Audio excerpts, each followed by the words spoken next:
Et si la grosse surprise de ce MWC 2016 était le Xiaomi Mi 5. On ne l'attendait pas forcément comme la plus grosse star du salon, sauf qu'il a été présenté ce matin, qu'il a des spécificités assez impressionnantes et surtout qu'il aura un prix défiant toute concurrence. On est sur le stand de Qualcomm, il n'y a que 2 modèles qui ont été reçus par la marque de processeurs et il a été très difficile de l'approcher et ça a été assez fastidieux, mais on y est arrivé. Une fois de plus, Xiaomi joue énormément sur le design, sauf que les années précédentes, la marque chinoise s'inspirait pas mal de Apple.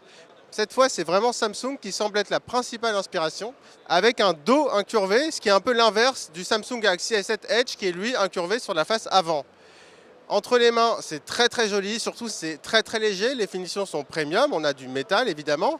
Les spécificités, on a le Snapdragon 820, la star des processeurs haut de gamme de 2016. 3 Go de mémoire vive, on est dans la moyenne de ce que peut faire le haut de gamme, et surtout une batterie de 3000 mAh qui devrait assurer quand même une très bonne autonomie. Concernant la partie photo, on a à l'arrière un appareil de 16 mégapixels. On a pris quelques photos avec une exposition qui n'était pas idéale. Et on a des très bons détails, des rendus vraiment convaincants. Donc la partie photo, ça pourrait vraiment être une des forces de ce téléphone. À l'avant, on a un capteur de 4 mégapixels avec des pixels plus larges, un peu comme ce que fait HTC. Donc ça pourrait aussi nous permettre d'avoir des selfies assez lumineux et qualitatifs. La luminosité, on la retrouve aussi sur l'écran de 5,5 pouces avec du Full HD. On a poussé la luminosité au maximum, c'est assez impressionnant, c'est très contrasté, c'est très agréable à l'œil.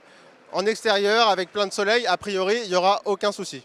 Pour le système d'exploitation, évidemment, c'est du Android 6.0 Marshmallow, la dernière version. On a essayé, la surcouche est vraiment très légère. Évidemment, ça va très vite. Avec ce processeur, c'est bien parti pour être une bête de course. Il faudra évidemment faire des benchmarks et des analyses un petit peu plus poussées. Alors l'appareil sera disponible à partir du 1er mars prochain en Chine. Il est déjà en précommande pour environ 2000 yuan. Ça fait 280 €. Évidemment, c'est un tarif imbattable, notamment en Europe.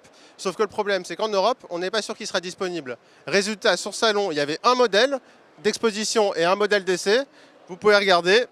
Ils ont dû retirer le modèle d'exposition pour contenter un peu tous les journalistes.